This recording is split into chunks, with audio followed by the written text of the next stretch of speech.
Selamat datang di Kongres Pergeri 2013 dengan tema Older People, New Power for Development. Video present and YouTube SEO by Dedi Putranto. Nama saya Puspo, 77 tahun. Kali ini saya memaparkan dari segi pencegahan jatuh. Saya seorang safety practitioner, bukan seorang medikus, tetapi setiap orang bisa jatuh. Oleh karena itu saya punya paparan ini. Next.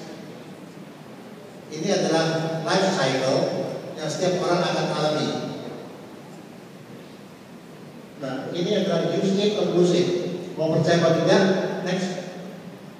Kalau tidak dipakai, ini adalah penderita sarkopenia, ototnya akan mengecil. Jadi kalau ini tidak dipakai, akibatnya ototnya sedikit yang gitu. Nah, bagi penderita sarkopenia, loss of muscle berarti tenaga juga kurang. Next. Kita sebagai lansia harus sadar bahwa kita mengalami proses penuaan ini. Artinya kita harus menerima, kita harus bisa menerima bahwa kita dalam keadaan proses penuaan dengan segala impairment dan segala gangguan-gangguan kesehatan itu. Maka kita tidak boleh berpikir seperti waktu kita muda lagi dengan kaki satu begitu, sekarang duduk. Kalau kita sengaja pakai masih seperti anak muda, kemungkinan untuk jatuh bisa sekali. Tapi dengan menyadari itu tidak berarti kita harus diam saja. Kita menyadari, kita terima keadaan itu, tapi we have to do something. Kita harus melakukan sesuatu. Pertama, kita harus ke dokter untuk memeriksakan badan kita ini seberapa jauh mundurnya itu. Dan kita harus tetap bergerak, tetap berdiri di kaki sendiri. Nomor dua yang seumur hidup harus kita lakukan adalah exercise. Kita harus berolahraga seumur hidup kita. Tidak boleh berhenti untuk berolahraga. Kita berhenti 3-4 hari seminggu, pasti otot kita akan mulai mengecil. Itu adalah loss of muscles. Jadi ototnya yang berkurang.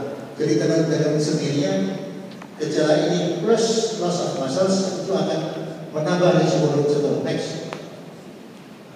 Ini hukum yang saya karang sendiri, hukum Osho.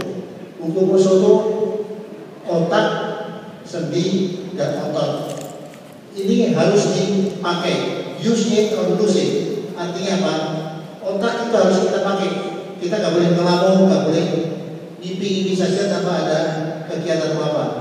Sendi harus kita gerakan, harus kita pakai terus. Kalau tidak, kita akan kaku, tidak bisa bergerak lagi. Tadi oleh ahli kesehatan sudah diterangkan bahwa ini penting sekali. Dan otot itu juga harus kita latih. Itu ada di mana-mana. Asal kita mau bergabung dengan mereka, tapi kontribusinya biasanya mahal. Nah, kalau di sentra-sentra di kelompok-kelompok klub lansia itu biasanya juga ada klub-klub Tai Chi atau Qigong atau aerobik gitu. Lebih baik bergabung di perumahan sendiri, panggil satu instruktur gitu.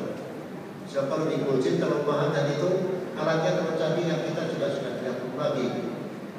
Hanya yang perlu dilatih adalah keseimbangan otot paha dan otot-otot tangan dan lain-lain. Karena olahraga dengan sedikit beban itu baik juga untuk mempertahankan development dari otot, massa tulang, dan juga untuk mengaktifkan